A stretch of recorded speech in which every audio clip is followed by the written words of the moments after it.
تو آپ رضی اللہ تعالیٰ نے فرمایا کہ کبھی بھی ایسا وقت نہیں آ سکتا کہ حسین جیسا یزید جیسے کی بیعت کر لے۔ آپ نے یہ نہیں فرمایا کہ حسین یزید کی بیعت کر لے، کبھی بھی نہیں۔ آپ نے یہ فرمایا کہ حسین جیسا یزید جیسے کی بیعت نہیں کر سکتا۔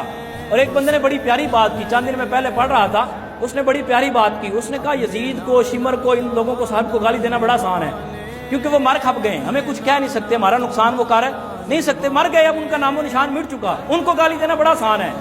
لیکن اپنے وقت کے یزید کو گالی دینا مشکل ہے، اپنے وقت کے یزید کے خلاف کھڑا ہونا بڑا مشکل ہے، اپنے وقت کے شمر اور ابن زیاد کے خلاف کھڑا ہونا بڑا مشکل ہے۔ ان کے خلاف تو بولنا بھی آسان ہے، ان کے خلاف جلسے نکالنا، جلوس کرنا بڑا آسان ہے، کرنا بھی چاہیے۔ ان کے خلاف ہیں ہم بھی ان پر لعنت ڈالتے ہیں جنہوں نے اہل بیت کرام کو قتل کیا، شہید کیا، نقصان پہنچایا۔